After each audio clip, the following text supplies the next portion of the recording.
అందరికీ నమస్కారం. నేను మీ దాయన ముదిరాజ్, వనపర్తి నియోజకవర్గ కంటెస్ట్ స్వతంత్ర ఎమ్మెల్యే అభ్యర్థి.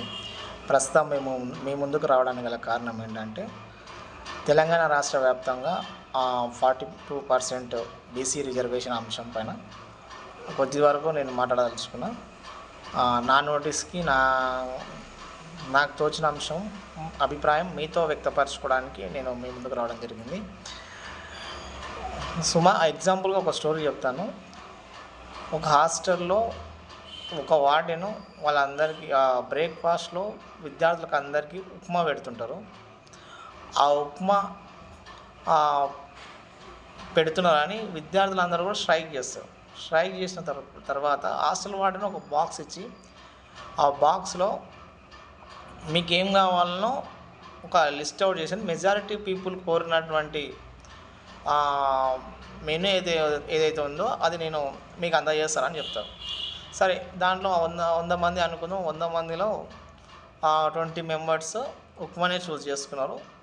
ఆ 20 మెంబర్స్ ఉప్మా చూస్ చేసుకున్నాక మిగతా మెంబర్స్ 80% మెంబర్స్ ఎవరైతే ఉన్నారో వాళ్ళు ఇడ్లీ, పూరి, చపాతి, దోశ, వడ అనేక విధాలుగా చూస్ చేసుకొని ఆ బాక్స్లో వేసాం.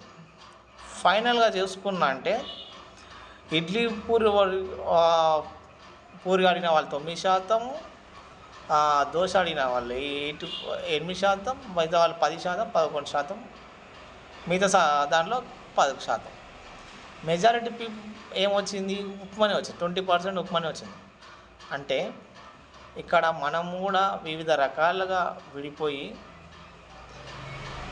మనం ఉండడం వల్ల మెజారిటీ స్థానాల్లో ఎవరు వస్తున్నారు అనే సంగతి ఆలోచించుకోవాలి.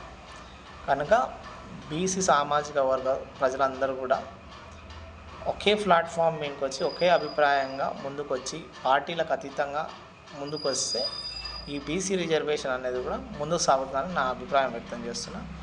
కనుక నాయకులు కానీ, సామాజికవేత్తలు, మేధావులు, ప్రజాప్రతినిధులు అందరూ కూడా ఆలోచన చేసి ఈరోజు ముందుకు బీసీ 42% రిజర్వేషన్ని ముందుకు తీసుకెళ్లాల్సిన కోరడం జరుగుతుంది.